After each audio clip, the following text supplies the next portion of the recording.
మాకు ఏ కంప్లైంట్ వచ్చినా ఇప్పటికి కూడా ఇక్కడ అన్ని సమస్యల పరిష్కారం చేయగలుగుతున్నాం. కానీ వీళ్ళు చేసినటువంటి ఈ భూ వివాదాలు, ల్యాండ్ రిలేటెడ్ కాన్ఫ్లిక్ట్స్ అయితే భయంకరంగా తయారైనాయి.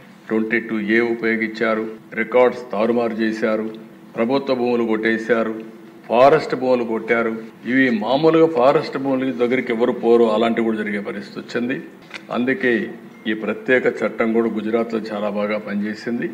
ఎవరైనా సరే ల్యాండ్ గ్రాబింగ్ చేస్తే, భూ కబ్జాలకు పాటుపడితే ప్రభుత్వం కేసు పెట్టిన తర్వాత దాన్ని ప్రూవ్ చేసుకునే బాధ్యత కూడా వాళ్ళపైనే ఉంటుంది.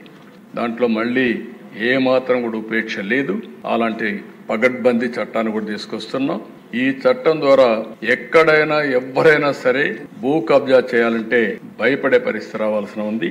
అలాంటి చట్టాన్ని కూడా తీసుకొస్తామని చెప్పి కూడా నేను మీకు తెలియజేస్తున్నాను.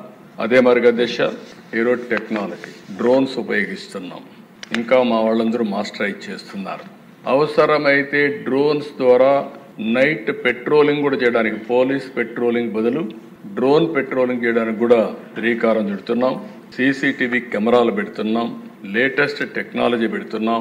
ఒక్కొక్కసారి దిశ చాలా మంది కేసుల్లో తప్పించుకుంటున్నారంటే నేరాలు చేయడం, సాక్ష్యాలను తారుమారు చేయడం, తద్వారా పనిష్మెంట్ లేకుండా తప్పించుకునే పరిస్థితికి వస్తున్నారు.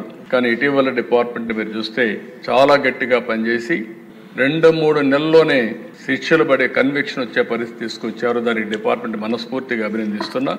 ఇది వండర్ఫుల్ వర్క్. దీన్ని ఇంకా పకడ్బందీగా మనం చేయాల్సిన అవసరం ఉంది. ఇది కూడా చేస్తామని చెప్పి నేను మీకు తెలియజేసుకుంటూ